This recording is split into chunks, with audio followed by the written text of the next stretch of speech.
Olá, eu sou Suzana Styling e hoje trago para vocês a história de Graciliano Ramos, Vidas Secas.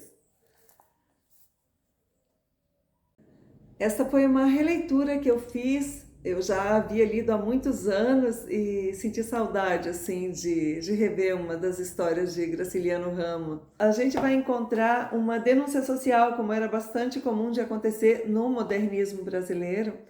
Esta história foi escrita em 1938 e Graciliano Ramos, ele pertence à segunda geração do modernismo brasileiro, chamada geração de 30, onde é bastante comum de se fazer nessa ocasião, nesse momento do Brasil, se fazia muita denúncia social, né, através dos escritos desses autores. Então aqui a gente vai encontrar a vida seca de um nordestino brasileiro e de sua família.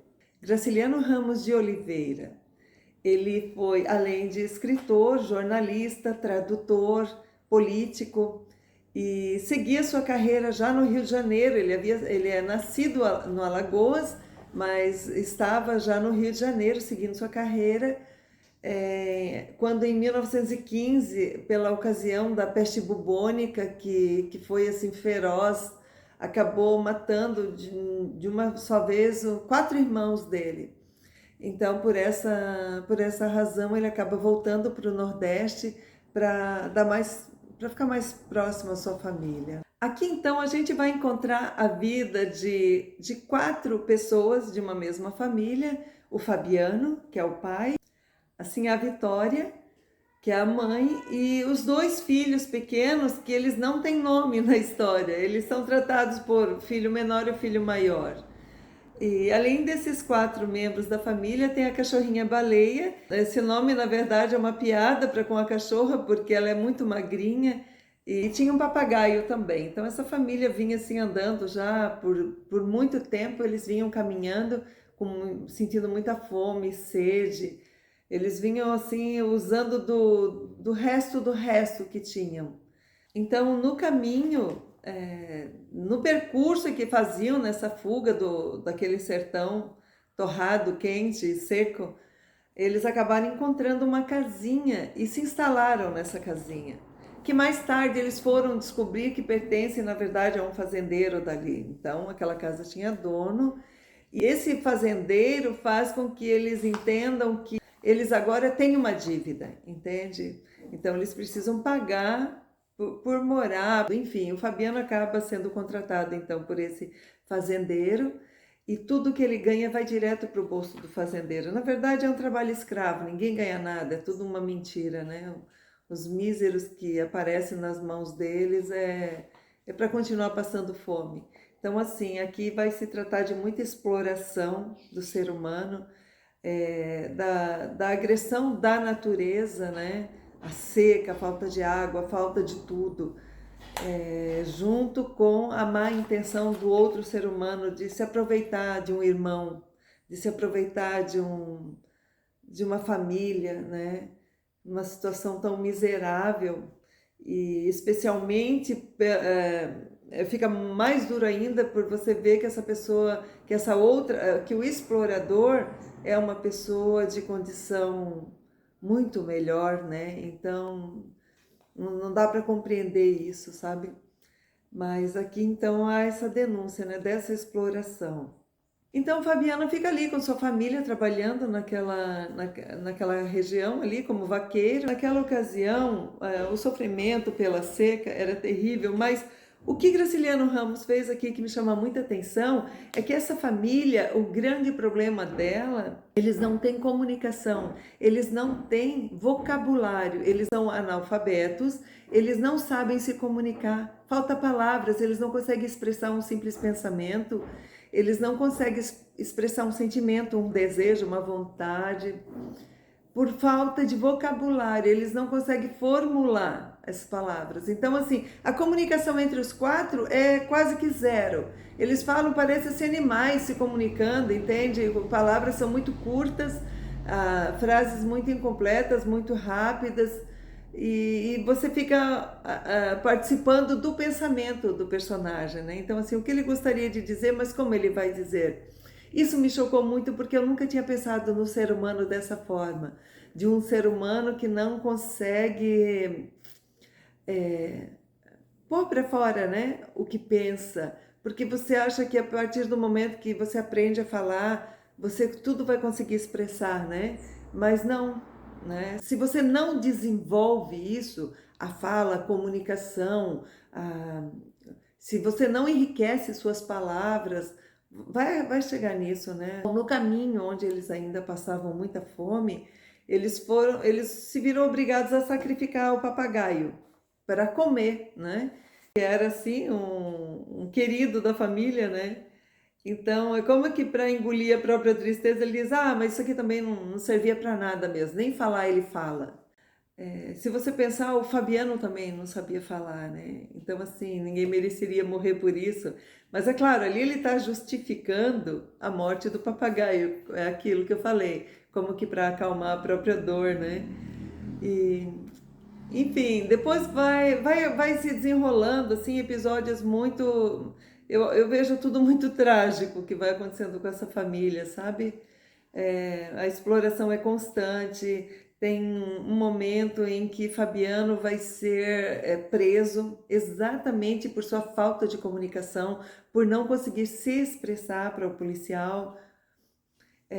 E as injustiças vão vindo, assim, né? Uma atrás da outra. Você vai vendo que, apesar de não terem nada, eles têm o seu sonhar. Você vai vendo, por exemplo, que assim, a Vitória, que é a esposa de Fabiano, o grande sonho da vida dela é ter uma cama de casal, né? Então ela pensa, que maravilha que deve ser ter uma cama, porque eles dormem no chão, ou então dormem numa rede, mas até aí tudo bem dormir numa rede. Eu acho que tá muito ligado, assim, é como que um simbolismo, né? No íntimo, essa coisa de se ter uma cama, na verdade, você tem que ter uma casa para ter uma cama, né? Talvez esse seja o grande desejo dela, de ter um lugar para ficar, uma casa, né? Mas enfim, aqui é contado como o grande sonho dela, uma cama. Quando se fala em vidas secas, muitas pessoas já associam essa história com a história da cachorrinha baleia, que vai se passar assim, algo muito triste com ela, né? Então, essa parte marca muito as pessoas. Muitos falam assim de chorar, né? Por presenciar, por vivenciar esse episódio com a baleia.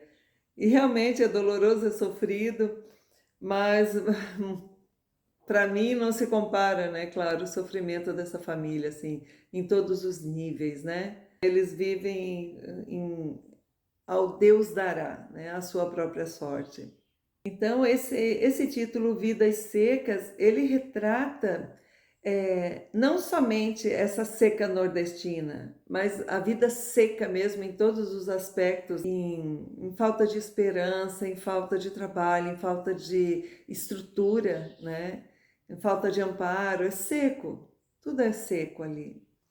E essa cachorrinha baleia, ela é bastante humanizada, sabe? Eu achei que ficou muito curioso. Esses dois animais da família, tanto o papagaio como a cachorra, que sendo um animal, ela era tão especial, ela era tão parceira, tão amada ali, que se tornava um membro da família. No início desta história, Graciliano fala assim: são 6 viventes. É como se misturasse, sabe, o animal e o ser humano, é como se ficasse colocado tudo no mesmo patamar ali, é como se eles estivessem igualados na sua condição, né?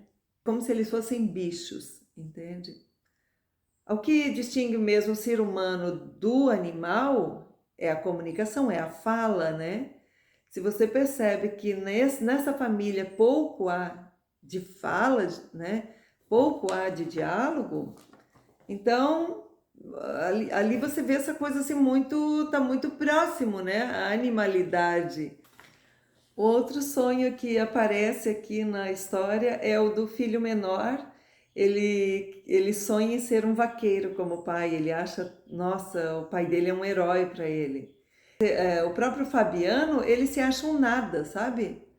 tipo assim: "Homem, aprende a ser gente", sabe, como se ele se sacudisse, assim. Ele sabe que ele tinha que lidar de uma outra forma com tudo aquilo, mas não, ele não tem nem como ser diferente do que é. Depois de tudo isso, acaba retornando, a seca acaba voltando. Então mostra mais uma vez essa família batendo em retirada. Então é aquele ciclo que nunca acaba, né? De seca e tragédia. Ele equilibra um pouco a vida. Depois torna seca, torna tragédia. Então essa história termina da mesma forma como começou, que é essa família em busca de uma saída. Sim, é muito sofrido ver a seca nordestina, o que os retirantes nordestinos passaram. Já muita coisa mudou, aliviou muito esse sofrimento, assim, né? O governo tem um olhar mais focado ali no Nordeste, então muita coisa já mudou, né? E é isso. Eu espero que você tenha gostado da resenha de hoje. Se você já leu Vidas Secas, faça seu comentário aqui, participe. É bastante interessante essa interação que acontece. Às vezes, no particular, as pessoas me mandam comentários assim tão valiosos, sabe? E eu penso, poxa, que legal que se tivesse inscrito ali no canal, né? Mas muitas ficam um pouco constrangidas, assim, sem jeito de participar aqui dessa forma tão pública, né?